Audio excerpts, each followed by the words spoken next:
What if I told you that everything you believe in, your morals, your values, your sense of right and wrong, your purpose in life, is already dead? Not dying, not fading, but long gone, buried under the weight of a world that no longer believes in its own myths. Imagine waking up one morning to discover that everything that once gave you comfort, everything that structured your identity and gave coherence to your suffering was nothing more than a shared illusion.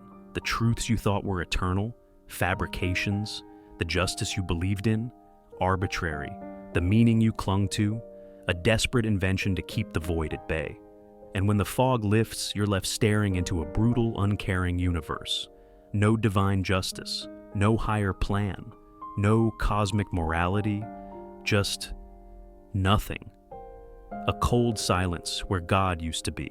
This isn't the plot of a dystopian novel or a philosophical thought experiment.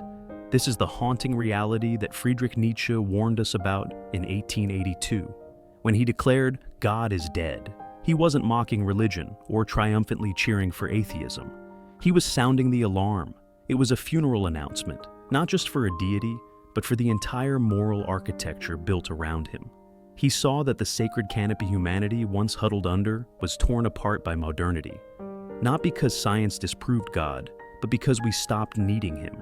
Reason, skepticism, and industrial progress had quietly drained the soul from civilization. We killed God not with malice, but with indifference. And with his death came the collapse of the systems, moral, spiritual, existential, that gave life meaning. Nietzsche foresaw the chaos of a godless world not as a triumph, but as a tragedy. Without God, what anchors our sense of good and evil? What binds society together?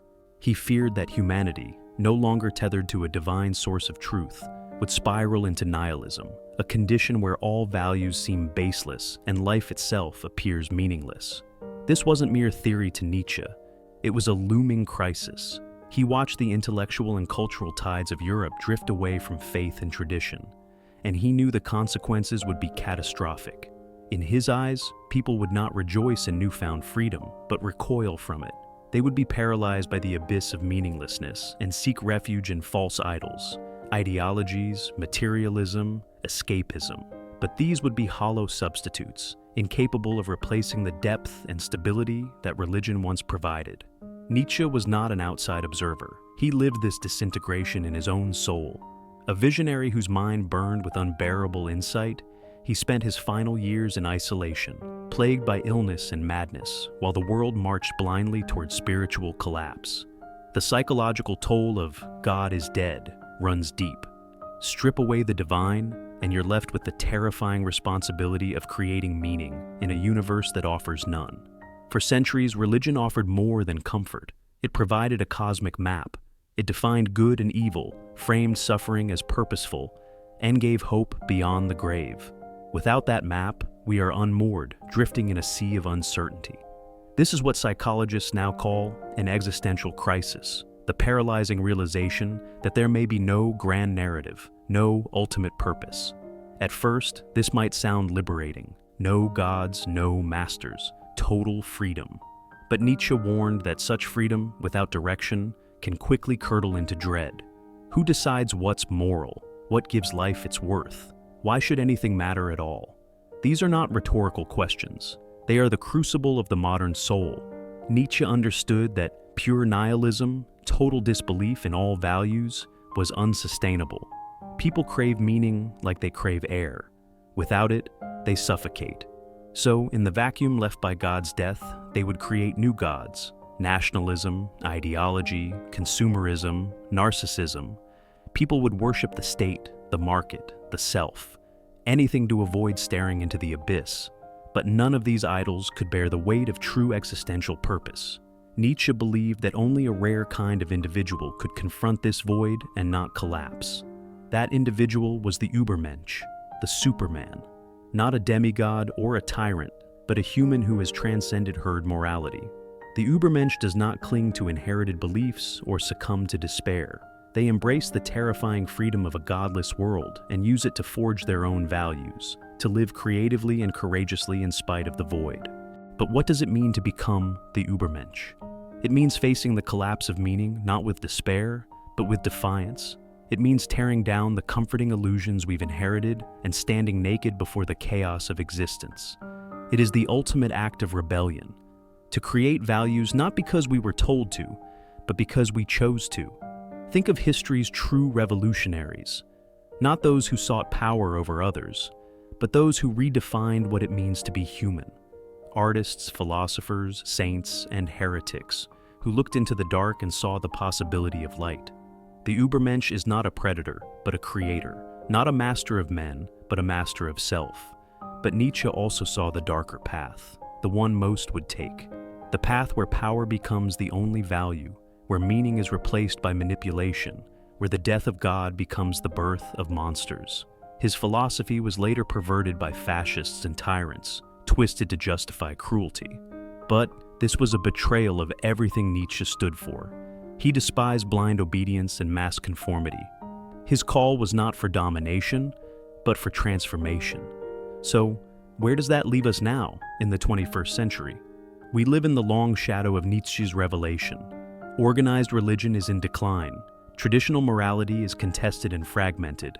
Technology connects us, but also overwhelms us. We are more informed than ever, yet more confused, more free, yet more anxious. Depression and existential dread rise as people search desperately for meaning in a world that seems indifferent. We've torn down the old temples, but we haven't built anything to replace them.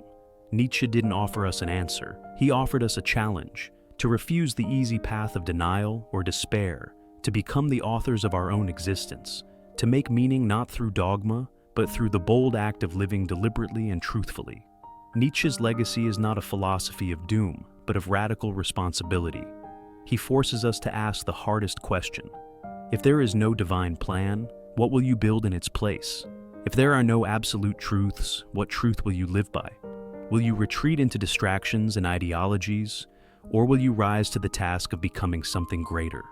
The death of God is not the end. It is the beginning of a world where meaning is not given, but made, where each person becomes a philosopher, an artist, a creator of values. The void is not just emptiness, it is potential. Nietzsche handed us the torch. Now it is up to us to carry it forward, to face the abyss and build something worthy from its depths. And yet, perhaps the most unsettling truth Nietzsche offers is this: the abyss does not simply stare back, it waits, it tempts, it seduces. It promises freedom, but delivers disorientation. And in that disorientation, we are tested. The test is not about what you believe, but whether you can live without belief. Can you love life even when it offers no cosmic reward? Can you act morally when no divine eyes are watching? Can you suffer meaningfully when there is no guarantee of redemption? These are not academic exercises. They are the urgent demands of existence. Nietzsche invites us to live dangerously, to abandon the shelter of inherited truths and walk the tightrope of freedom without a net, to affirm life in all its pain and beauty, not because it has a purpose, but because it is, to embrace suffering not as a punishment or a test, but as an inevitable part of creation, and to rejoice not because the universe loves us, but because we dare to love the universe anyway. That is the spirit of the Übermensch, not blind optimism, but fierce affirmation. In the end, the death of God is not a call to despair, but a demand for courage. It is a challenge to become more than we were, to face reality as it is, stripped of illusion, and still choose to create, to love, to strive. Nietzsche does not offer comfort. He offers fire, not the fire that warms, but the fire that burns away the false to reveal what is real. It is up to us whether we run from that fire or step into it, and emerge, not as believers or skeptics, but as creators. In this world emptied of divine purpose, we are invited to become the new architects of value, the sculptors of meaning. The task is daunting, the risk is enormous, but the reward is profound, a life lived not in fear or submission, but in fierce creative affirmation. Not because we must, but because we can.